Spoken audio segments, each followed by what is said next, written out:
That's right, the bow ties are back. My wonderful viewer friend Duncan sent this to my new P.O. box, and if you want to send something too, you totally can. Grace and I review all the mail over on this channel here, and it is super fun.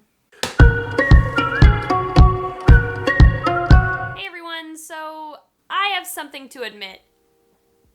I fucked up. Let me explain. So, as many of you know, I have a series on this channel called The ABCs of LGBT. And one of my favorite aspects of this series is all the learning I get to do in the comments after I post a video. Because the concepts we examine are so complex and have almost an infinite amount of perspectives and interpretations surrounding them, it's almost inevitable that my guests and I make some mistakes. In fact, it's almost inevitable that anyone who advocates for anything makes a few mistakes. But as long as you continue to learn, grow, and call yourself out on your mess-ups when you can, that's okay. And that is what this episode is dedicated to, covering some of those oops moments. So in order to do this, I invited my wonderful friend Milo. Hey people, I'm Milo. I'm a 16-year-old boyish trans fluid person. To offer some critiques he had on the series, and at the end of the video, we'll even go over some comments from the audience. Also, I'll share how you could possibly be a guest in a future Oops episode of the ABCs of LGBT. Now Milo, why don't you take it away? The first way that I would like to further the discussion about gender is by talking about the concept of being gender blind. As Ashley described, this is a term that is usually used by pansexual or omnisexual people to describe how they are attracted to all genders. However, by saying that you are blind to people's genders, you may come across as not caring about a very significant part of someone's identity. Instead of saying that you are blind to people's genders, it's probably just better to describe that you're attracted to all genders. And then you don't invalidate the genders of potential dating prospects, and you still leave yourself open to dating all genders. That makes sense. Just like I wouldn't want to be colorblind and ignore someone's race, I also wouldn't want to ignore someone's gender, especially if it's important to them. My second critique has to do with the way that pronouns were described. The pronouns that a trans person asks others to use in reference to them are sometimes called preferred pronouns. However, this label is kind of misleading because trans people's pronouns are not just preferred, they are correct. Unless a trans person states otherwise, the pronouns that they ask you to use in reference to them are the only correct pronouns to use for them. Oftentimes, these terms like preferred pronouns and gender identity are used to describe trans people's genders, while cis people just get pronouns and a gender. This sends a message that cis people's genders are to be taken more seriously than trans people's. I'd love to see a change in language to hold trans people and cis people's genders to the same level of seriousness. Got it. Not preferred pronouns, just pronouns. Sweet. Additionally, describing he pronouns as masculine or male and she pronouns as feminine or female is also inaccurate because gender is something that is entirely separate from pronouns.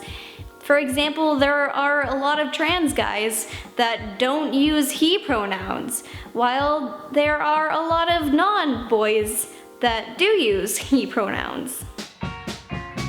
Now, to be honest, this one took me a while to wrap my mind around. In what way are he and his not masculine, and how are she and hers not feminine? Also, why would you want to use pronouns that didn't traditionally match up with your gender? All things going through my mind. Then, somebody reminded me that since gender is a social construct, so is everything tied to it. Pronouns are essentially a form of gender expression, and you can express gender any way you want. Just like how dresses and the color pink and heels aren't intrinsically feminine, just socially feminine, same goes for pronouns. Also, many of my gender-neutral friends tell me they're comfortable using gendered pronouns even though they identify as genderless. And the more I thought about it, the more I realized there are actually a lot of instances where one's pronouns might not traditionally match up with their gender. And just like we can take control over labels, we can take control over pronouns.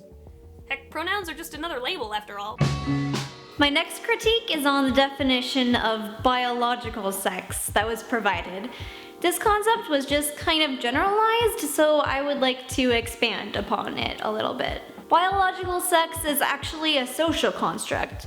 Now, this doesn't mean that sex isn't real or that having a base understanding of one's sex isn't important to medical records and stuff like that. Human bodies are way too complicated to be described as entirely male or entirely female. Sex is made up of multiple components, including chromosomes, gonads, genitals, secondary sex characteristics, and hormones. There are very few people that have all of the characteristics that make up the binary sex of male or the binary sex of female. For example, there are tons of biosex females that have the typical male secondary sex characteristic of facial hair, but the combinations of these characteristics could be far more variant and result in a condition called being intersex, which is basically just fitting outside of the binary of sex. Stating that someone's sex is a biological fact is ignoring the many complexities and unknowns about sex.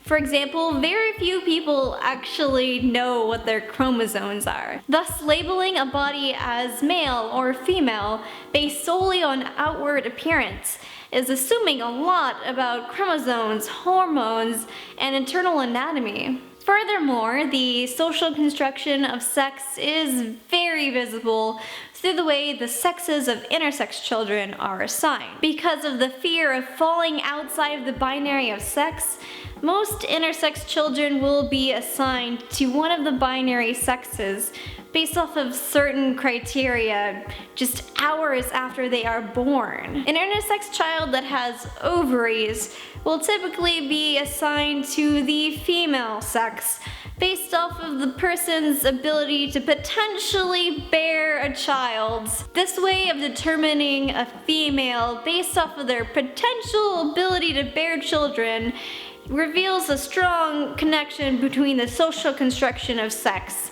and really outdated gender norms. The way that biological sex is usually described is not only non-factual and sexist, but it's also based off of really toxic ideas about gender. Describing a trans person as being one sex biologically, but as identifying as a different gender, enforces the idea that sex validates gender. Thus, the concept of biological sex often leads people to believe that trans people are not really the gender that they identify as. As an alternative to describing my biological sex, I usually just say that I was designated to the female gender at birth, because that label is something that I do not accept. It was something that society put onto me. However, I'm not here to tell you how to identify or to reject social constructs. I'm just here to make it easier for the people who do not want to label themselves inside these social constructs to identify in whatever way they want to. This is the critique I actually got the most of in the comments section, and it totally makes sense. Just to be clear, Milo isn't saying that your biology is a social construct. Your biology is very real. It's there. He's saying that the way we label and shove our biology into just two boxes is inaccurate and very influenced by social ideas of gender. I'd also like to mention that gender dysphoria is absolutely not necessary to be trans. Bodies have nothing to do with gender, so you don't have to have body dysphoria to be trans, although a lot of trans people do have body dysphoria. And you also don't have to have social dysphoria, although most trans people will have social euphoria, which is basically just a sense of like extreme happiness and validation from having people use our correct pronouns or from physically altering our bodies. And that's pretty much all I had to say. The entire ABCs of LGBT series is just phenomenal. Learning about gender and sexuality is a continuous process that involves a lot of changing language, so it's only expected that we'll make some mistakes. I probably even made some mistakes, so if you would like to further this discussion, feel free to do so in the comments. Thank you so much, Milo. Here are some other critiques of the series I found in the comments section. And if you would like to be featured in a future Oops episode of the ABCs of LGBT, all you need to do is make a video response with no music of your respectful, constructive feedback. Then email it to collabwithashley@gmail.com. Thanks so much for listening. Hopefully by admitting that even I and my expert special guests make mistakes, it's been humanizing. If you've ever been hesitant to use your voice and advocate in the past, just know that mess-ups happen. It's okay, and speaking up shouldn't be so intimidating. Looking forward to seeing your video responses. Go watch me react to bow ties in the mail on this channel, and stay tuned if you want to hear some unscripted thoughts during the end card. Okay, bye! Follow me on Twitter! Sometimes I get frustrated when people call anything surrounding the discussion of gender so Tumblr, because, like, these conversations aren't meant to be social justice-y just for the sake of being social justice-y. Like, that's not it at all. What all of these labels and all of this, like, discussion is its purpose is to make people who usually feel excluded and usually feel misunderstood feel valid in their identity and feel accepted and heard. Mostly just valid. And if, like, I don't know, if a discussion that makes someone feel valid in their identity, or if just making someone feel valid in their identity threatens how valid you feel in your identity, then, like, I don't know what to do with you. Like, sorry that making someone feel valid threatens you. It shouldn't. It has nothing to do with you. I just hate the new, like, social justice warrior thing that's come up. It's like, really? Really?